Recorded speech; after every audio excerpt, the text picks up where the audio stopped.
I would like to talk for a few minutes about a great man and a great century. We neglect the past in our society, yet it can give us a perspective of our own times that nothing else can give. It can make us see ourselves as the future will see us. In the case I'm going to discuss today, it will enable us to see an old record in a new light.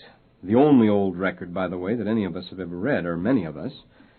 You see, the ancients didn't write in English, and it so happens that there's just one ancient record in the world that can be critically studied in a modern language. That's the Book of Mormon. At the beginning of the present century, anyone wishing to find out about the world of Lehi would probably begin by reading Rawlinson's Ancient History, or Rollin's Ancient History, and there he'd discover that Lehi, assuming he lived at all, must have moved in a world peopled by puppets and shadows, the exotic half-world of the ancient East as our grandfathers knew it. For Rawlinson's sources were Greek writers whose first tangible contacts with the past went back but a little beyond 600 B.C. For him, as for them, Cyrus and Psammetichus and Nebuchadnezzar were the kings of old, and beyond lay only legend. If our student were to consult the proud German scientific scholarship of the day, he'd soon learn the meaning of Niebuhr's observation that ancient history is always treated as if it had never really happened. It is a thesis, a demonstration, an intellectual exercise, but not a real account of real people. Ingrained in our subconscious, says a recent study on antiquity, Egon Friedel's latest work, is a disbelief in the actual existence of those times and persons which haunts us through the schools and in the theaters and libraries and impregnates the whole concept of antiquity. Artificiality is to this day the very substance of ancient history. To try to fit a real Lehi into such a make-believe world could only lead to trouble. You can see that. For example, we no sooner come to the second verse in the first chapter of the Book of Mormon than we're confronted by a whole question of Egyptian culture in Palestine. But nobody knew anything about that till the last 20 years or so. Through all these centuries, this is what the author just quoted writes, through all these centuries, Egypt had disappeared. Its pyramids and pharaohs had become legends. Egyptian darkness lay over the land of the Nile. All anyone knew about it was what the books of Moses said, and along with that, some eerie hocus-pocus. End of quote. Well, that's what Joseph Smith had to go on. Throughout the 19th century, those who sought evidence for the Book of Mormon did well to go to the Indians, those living traditions, which represented far more vital link with the past than any fumbling speculations of the academicians. But of recent years, the picture's greatly changed. If we have lost much of the new world in the passing of a century, we've discovered a good deal of the old. Lehi now lives not at the beginning of ancient times, as he did up till quite recently, but almost at the end of them. His century, some have claimed, was the greatest of all centuries. From the beginning to end, it produced more innovating geniuses, more epoch-making firsts than any other, or perhaps than all the other centuries combined. That's a great claim to make for a century. The overall picture of that marvelously dynamic age can't be overlooked in the study of the Book of Mormon, for Lehi was a child of that century and steeped in its culture. When they crossed the waters, he and his people took with them a specific cultural baggage, that of the 6th century and the Near East. They never forgot that they were a lonesome and a solemn people cut off from the mainstream of world civilization, and they never ceased to cherish and remember their cultural origins. Not merely the opening pages, but every page of the Book of Mormon, then, must bear the stamp of its ultimate origin. Here is a most interesting control. When we say that Lehi was a child of his century, we mean he was a strange combination of a dreamer and a man of action, an idealist and a realist, an adventurer and a hard-headed leader, a combination for which the 6th century B.C. was noted. Now consider some of his contemporaries. There was Solon, whose lifetime, his span of life, matches Lehi's exactly, and who spent a good deal of time in traveling in the East and in Egypt as a merchant, visiting the same important centers that Lehi knew. This Solon of Athens the Greeks always regarded as the wisest and best representative of their race. He was a gifted poet, an able soldier, an incurable idealist, a great political theorist. He was actually the real founder of Greek democracy. He was a first-rate businessman who never made much money, we're told, but thoroughly enjoyed traveling all over the world, building up a reputation for sagacity and honesty. That's made his name proverbial to this day. Here Professor Linforth says, Solon must have carried many a cargo of oil or pottery from his own rocky Attica to the wealthy cities across the Aegean. And in spite of his love for his own native land, he must have been charmed by the brilliant society which he found in Asia. He may have been tempted into luxury and prodigality, as Plutarch supposed when he offered an excuse for such habits and the trials and dangers of a mercantile career. And you remember that Laman and Lemuel were tempted into luxury and prodigality in the same setting. Solon himself, Aristotle tells us in the Constitution, was a man who by birth and reputation belonged to the highest class, but his business activities and limited means place him in the middle class. Well, one of the best-known tales of antiquity is told in Herodotus is of Solon's visit to Croesus, the richest man in the world, whom he gently rebukes for his pride. But in the end, he learned wisdom from Solon, and with his dying breath, or what he thought was his dying breath, Croesus called upon the name of Solon. Yes, he was a remarkable man, and Solon's words bear astonishing resemblance to those of the prophets of Israel, for he was before all else a preacher of righteousness. If you were to find this, for example, in a Jewish apocrypha or a Christian work, you wouldn't be at all surprised, and this is Solon speaking. Behold, the inhabitants of the city are minded to bring about the destruction thereof through their love of gain. They who lead them are of treacherous minds, but verily sorrow and lamentation are about to fall upon them in their pride. Behold, they know not to contain their lusts. They heed not the holy foundations of righteousness, and the word he uses for righteousness, dike, is probably cognate with the Hebrew tzedek, that the contemporary prophets were using in the same sense. Well, says Solon, tzedek, dike, justice in silence lets things take their course until the latter end, when surely comes the time of retribution. Behold, a dire destruction cometh upon all the city, and there is none who shall escape. The people have been quick to do iniquity and bring themselves into bondage. As if it had fallen to a foreign enemy, our cherished city is wasted away and consumed by those secret combinations which are the delight of evil men. Thus evil worketh its way among the people, and many of the poor and needy are loaded with shameful chains and sold into bondage in foreign lands. No man finds security within his own gates, for evil leapeth over the high wall and finds him out, even though he hideth himself in the secret recesses of his inmost chamber. Now that isn't a Hebrew prophet. Those are lines quoted by Demosthenes in his oration on the false embassy and written by Solon about the year 600 B.C., right when, how like some of the prophets they sound, and so might Lehi have spoken to Jerusalem. Solon has left us much more in the same vein. He, too, was a preacher of righteousness, and it should never be forgotten that it was this man standing absolutely alone, as he tells us, like a wolf holding his own against a great pack of dogs closing in from every side. By his courage he was able to give Athens her constitution and later preserved it from destruction, and thus he did more than any other man for the cause of popular government in the world to this day. Truly he was one of the noble men of the earth.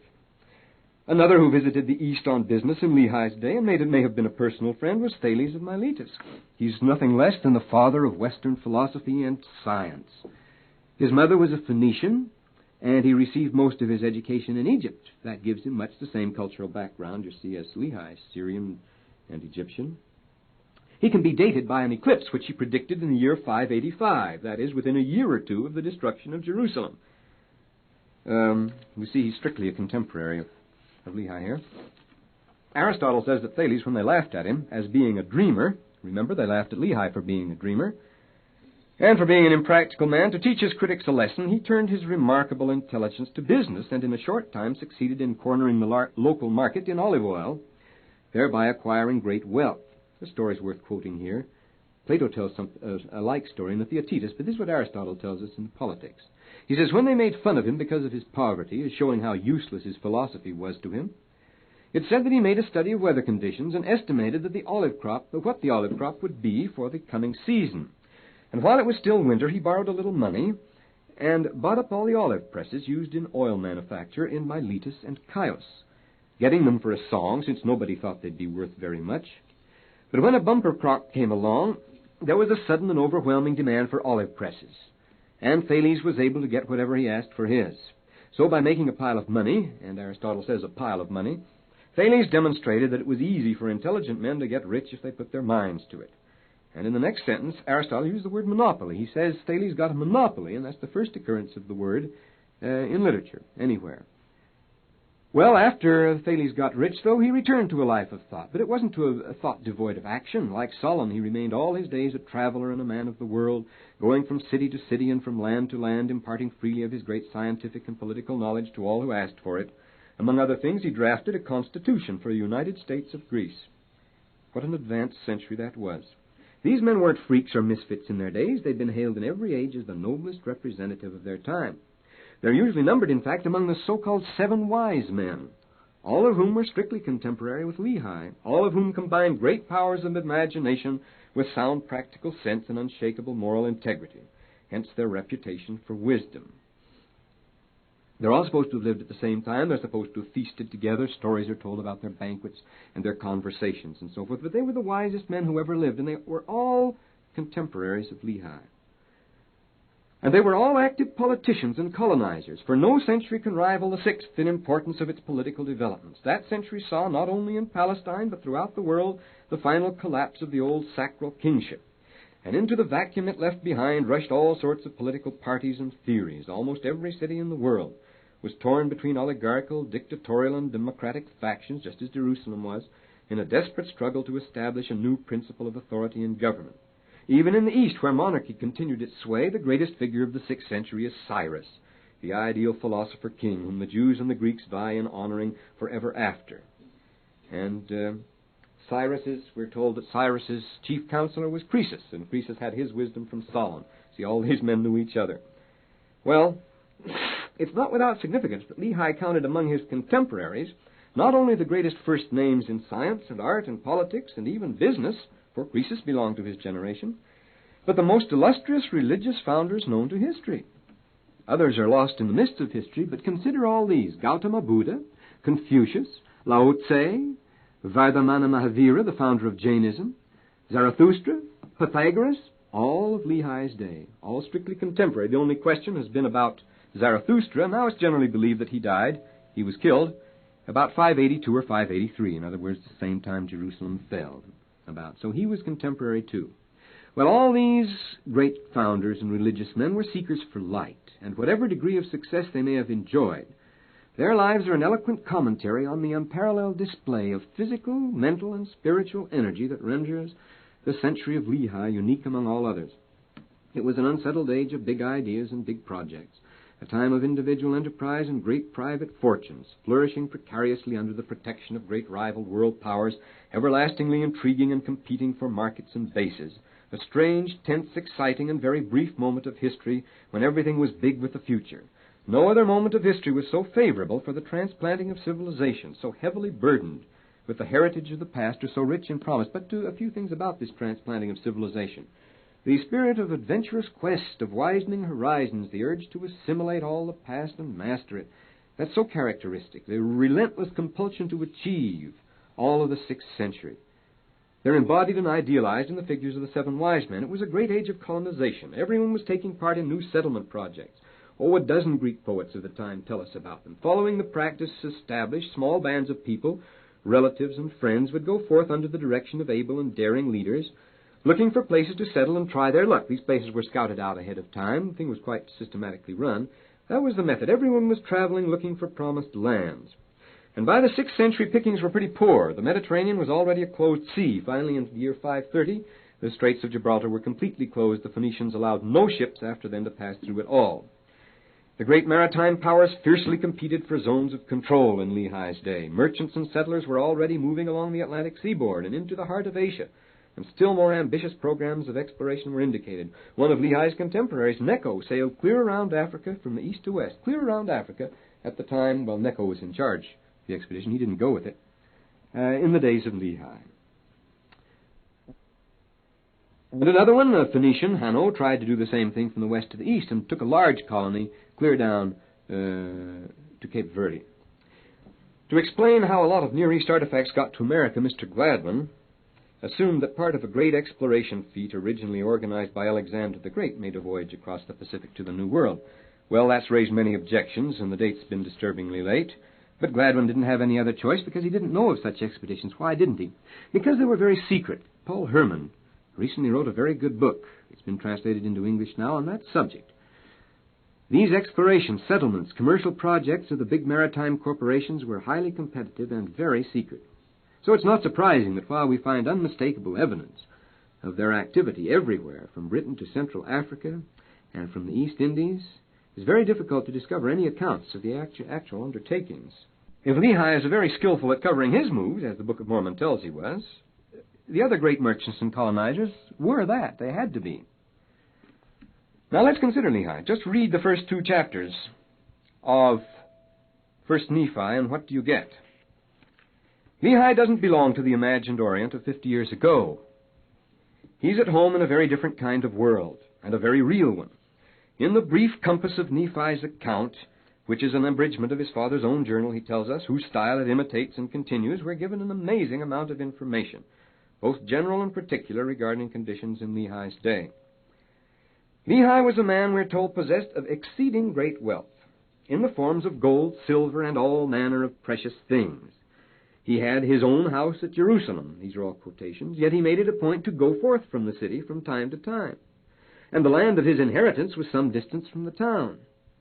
He came of an old distinguished family of the tribe of Manasseh, and Manasseh, of all the tribes, still retained the old ways and customs of the desert, and they were the most active caravan people among the Hebrews. He seems to have had particularly close ties with Sidon, which was at that time the most important world center of international trade, and it was the one harbor through which the Israelites had to carry on their trade with Egypt and the West, the one port that would be known to any merchant. He was proud of his knowledge of Egyptian and insisted on his sons learning it. So, also, he tells us, we learn from his parables, the long-winded stories he tells, that he's something of an expert in the vine, the olive, the fig, and of honey culture. And from one episode, put these things together, and what do you have? A perfectly consistent and convincing picture of Lehi the merchant. There was only one way to acquire exceeding great wealth in Lehi's day. This has been studied quite thoroughly recently, incidentally, the subject of the ancient merchants. There was only one way of acquiring exceeding great wealth, unless you were connected with the royal court, and that was not by running a shop in Jerusalem or a farm in the suburbs. It was by large-scale trade and commerce. This was a time, we're told, when Phoenician galleys filled the Nile mouths and Semitic merchants thronged the delta. See, their business was with Egypt. Lists of goods imported into Egypt from Palestine show that the great men of the East took the gold of Egypt in return for their wine, oil, grain, and honey, the first 3 items far outclassing all other commodities in importance. Lehi's intimate knowledge of Egyptian, his travels, his proximity to and his familiarity with the desert, the mass and variety of his precious things, his connections with Sidon, his knowledge of vine and oil, olive culture, the prominence and sophistication of his family, his own behavior, a remarkable combination of courtesy and firmness, gentleness and toughness, caution and daring, all combined to give us one of the most imposing and sympathetic figures in antiquity, the great merchant prince of the East.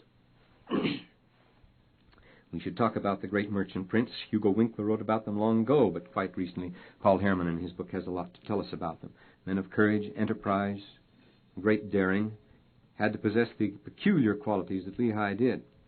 It's just as clear that Lehi was a visionary and a dreamer. He was greatly worried about the future of Jerusalem. His prayers and studies went on and were finally rewarded by an apocalyptic vision. His attempts to make this public were met by a violently negative reaction which put his life in danger. Now, isn't this interesting? At the same time, Solon went forth to preach to the Athenians in the marketplace, and he had to feign insanity to avoid being mobbed and put to death. He wore a funny cap and pretended he was crazy, otherwise they would have killed him. And that parallel is not without significance, since in the years that followed, Solon preached only one thing to his city, and that was repentance. After being severely rebuffed, Lehi was ordered in a dream to take his family and depart into the wilderness. From then on, he shows himself as a great leader and colonizer. He was daring and resourceful and strong-minded, and so he takes his place among the titans of the 6th century, a seeker after righteousness, a prophet, a poet, a leader, and a founder of nations. Well, weren't they just as much prophets as he, and wasn't he just as much philosopher as they? No, there's a remarkable difference here. In one thing he stands apart from all the others. He alone found what they all sought. Now we have hundreds. Barkovsky has collected hundreds and hundreds of sayings, aphorisms, of the 7 wise men. And we have a lot of them from Solon. Solon's the most famous. And this is the most famous saying of Solon. No mortal ever knows real joy, he says. All upon whom the sun shines down are but miserable wretches. That was Solon's summary of his life's experience. And that happens to be the one saying which has been attributed to all the 7 wise men. Disillusionment and resignation is the sum and substance of their wisdom. They didn't have the answer, and they didn't know anyone who did. In The World and the Prophets, we quoted another of Solon's final verdicts on the meaning of life. He says, like gaping fools, we amuse ourselves with empty dreams. Don't doubt it, insecurity follows all the works of men. As a merchant, he'd know that, you see. And no one knows when he begins an enterprise how it will turn out. One man, trying his best to do the right thing, steps right into ruin and disaster because he can't see what's ahead, while another behaves like a rascal and not only escapes the penalty of his own folly, but finds himself blessed with all kinds of success. So in the end, Solon says, what can you look forward to? In this life or in eternity? Just to this, he says, to death or dire disease or the creeping evil of old age. That's all there was for Solon in this life or any life. And that was the same thing with the others. The depressingly negative nature of their message is painfully clear in Barkovsky's large collection of the sayings of the wise men of old. But how different it was with Lehi. Here was one man who did have the answer, but he got it the only way it could come. He was miserable, he was depressed until he got the answer. He worried and fretted and brooded a great deal. He was in an awful state, we're told. But then he got the answer, and then what happens? His son tells him his soul did rejoice, his whole heart was filled, because of the things which he had seen, yea, which the Lord had shown unto him. Well, viewing the world of Lehi, one's led to certain reflections. The description of Lehi and his society as set forth in the Book of Mormon is a powerful argument for the authenticity of Nephi's record. Nothing was known of that world until quite recently. To the student of the Book of Mormon, it's significant that Lehi's time was particularly auspicious for the birth of new civilizations. You could see that because here was the founding of a new world, a great civilization that was to ramble on its own momentum for 1,000 years and more. The 6th century, like the 19th, seems to swarm with men of great stature, founders of enduring nations and institutions. The 20th century, on the other hand, seems to produce only technicians. We might be led to a significant reflection in that regard. There's a lesson in that for our own times. We won't take it up, though. The case of Lehi teaches us equal respect for thought and action. In our own day, thinkers or technicians act very little and shun responsibility, while men of action think very little and pride themselves on never finding time to read. The men of the 6th century and of the 19th century believed that thinking was more than scheming and planning to get ahead. It was a deep and prayerful contemplation, and they were not ashamed to ask for dreams and visions. The hours they spent alone with the Lord made them mighty in action. Well, this introduces a theme which receives great emphasis in the Book of Mormon, namely, that God's dealings with men are on a scale and in ways that none of us can begin to comprehend. The Lord has favored nations and individuals in times and places we dream not of. So it's time for us to become aware of this in the 20th century, if we're to bequeath to history anything greater than commercial jingles.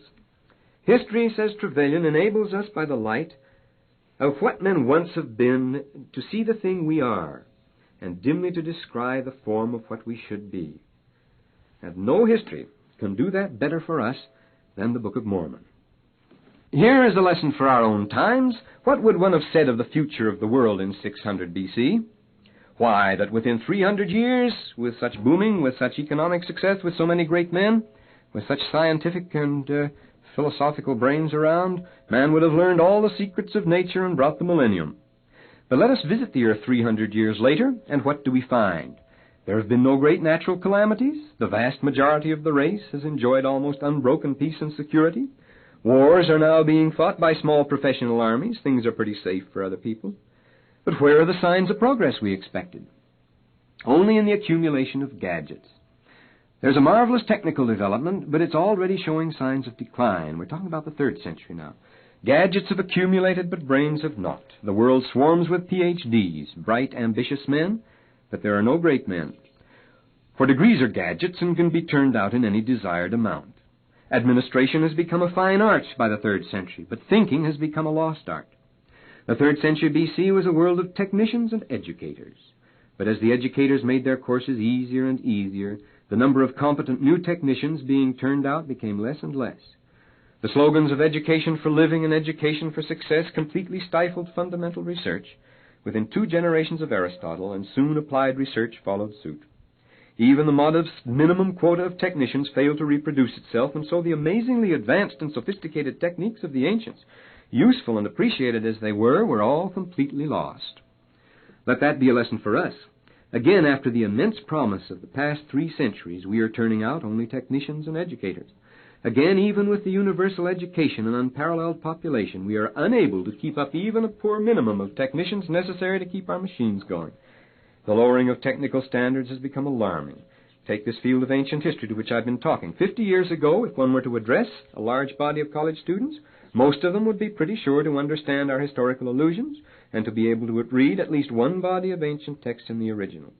Yet the college curriculum of that time would have presented at most one modest course in ancient history. Today, what do we find? In our university catalog, I've counted as many as 100 advanced courses in Greek and Roman studies. Yet neither the students that take the courses nor the large staff that teaches them can read a line of any ancient text at sight. We have the gadgets, but where are the brains? One student has written, regiments of workers equipped with costly machinery are busy searching out, digging up, acquisitioning, classifying, cataloging, preserving, reproducing, disseminating, explaining, displaying, and even selling the documents of the past, doing every conceivable thing with the documents but reading them. There is no one who can read them. They are waiting for the reading machine that will never come. If we are to avoid the fate of the ancient world, the sterility of the 3rd century, we can do no better than the men of the 6th century did and turn to contemplation and prayer. That's the lesson of the 6th century.